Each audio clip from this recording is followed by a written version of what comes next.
sangat erat kaitannya dengan rasisme.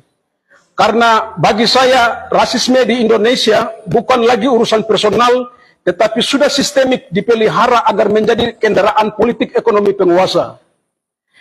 Tidak dapat disangkal bahwa pandangan rasis menyebabkan perlakuan yang berbeda terhadap Papua dalam segala bentuk dan segi kehidupan orang Papua. Segala stigma negatif yang diletakkan pada orang Papua itulah yang menyebabkan aparat negara dan ormas menyerang asrama mahasiswa di Surabaya. Diskriminasi rasial yang berulang-ulang dihadapi oleh orang Papua dianggap wajar dan dibiarkan oleh negara. Tetapi ketika Papua protes melawan ketidakadilan dan diskriminasi rasial, negara hadir menghantam kami orang Papua dengan pasal makar dan provokasi. Perkara sidang ini membuktikan bahwa rasisme itu benar-benar ada dalam segala tuduhan dan dakwaan ini. Pernahkah negara dan aparaturnya menjawab mengapa ras bangsa Papua menjadi minoritas? Hanya tersisa 2,9 jiwa, sementara tetangga kami, Papua Nugini, sudah 17 juta jiwa. Dari minoritas yang terlampau jauh ini, kenapa tanah Papua secara konsisten menduduki urutan pertama penduduk termiskin dengan IPK paling terendah di Indonesia? Kenapa jawaban dari konflik Aceh adalah perundingan damai, tetapi jawaban dari konflik Papua adalah senjata dan penjara? Kenapa undang-undang anti diskriminasi rasial, undang-undang kebebasan berekspresi, dan undang-undang kekhususan dalam kasus tidak berlaku dan berpihak pada orang Papua? Bukankah itu suatu kejahatan terstruktur terhadap kami orang Papua? Bisakah pertanyaan-pertanyaan ini dijawab oleh saudara jaksa dan negara ini? Ataukah jawabannya memang harus ada moncong senjata dan ketuk palu hakim?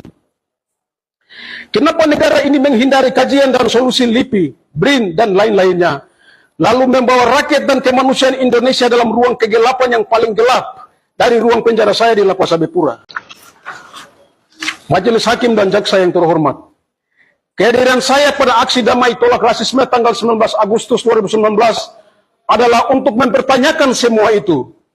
Saya tahu bahwa saya memiliki hak hukum untuk melawan segala bentuk rasisme. Negara ini memberi ruang belajar, dan saya telah mempelajari konstitusi, semboyan, dan Pancasila. Tetapi kenapa perjuangan saya demi kesetaraan, kemanusiaan, keadilan sosial, dan kemerdekaan dipasung dengan senjata dan penjara? Saya percaya bahwa hak untuk bersuara dan berbicara adalah hak yang dijamin oleh konstitusi dan hak asasi manusia. Saya telah melaksanakan hak-hak tersebut dengan damai tanpa merugikan siapapun. Saya percaya bahwa melawan rasisme adalah hak dan kewajiban setiap individu yang peduli dengan keadilan sosial dan hak asasi manusia. Rasisme adalah masalah global. Banyak negara di dunia menghadapi masalah rasisme dan diskriminasi yang serupa. Oleh karena itu, sebagai warga dunia, tindakan saya dan rakyat Papua juga harus dipandang dalam konteks global dan dianggap sebagai bagian dari gerakan sosial yang lebih besar untuk menghapuskan rasisme dan diskriminasi di seluruh dunia. Rasisme bukanlah sekedar masalah pribadi, tetapi masalah struktural yang harus diatasi secara sistemik, mulai dari aparat TNI Polri hingga di ruang-ruang peradilan hukum ini. Kebijakan hukum janganlah menempatkan pelaku rasis lebih unggul dan kebal, dan menempatkan korban rasisme lebih rendah dan buruk terus-menerus.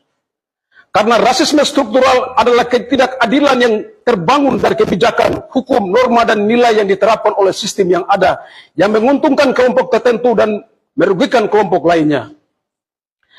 Majelis Hakim dan Jaksa yang terhormat, akhirnya saya meminta hakim untuk melihat tindakan saya sebagai bagian dari gerakan sosial yang memperjuangkan keadilan dan kesetaraan. Saya juga ingin menegaskan bahwa tindakan saya melawan rasisme adalah tindakan yang dilakukan dengan niat dan jujur dan tulus untuk memperjuangkan hak asasi manusia dan keadilan sosial.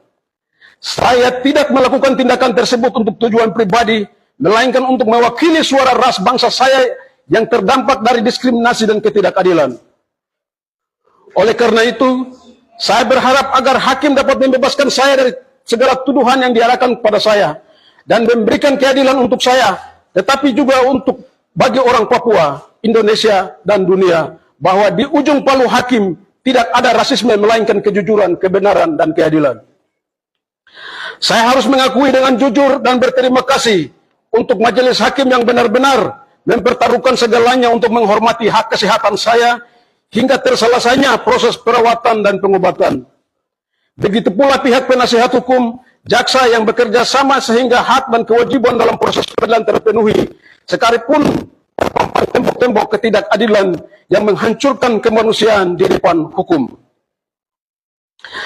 Rasisme adalah bentuk penindasan yang menghambat kemerdekaan dan kesetaraan. Angela Davis. Tidak ada tempat untuk rasis dalam peradilan hukum. Ketika keputusan hukum didasarkan pada ras, itu merusak integritas dan legitimasi sistem peradilan itu sendiri. Sonia Sotomayor. Demikian pledoi saya buat dari Lapas Abepura 2 Mei 2023. Victor Frederick Yemo. Terima kasih.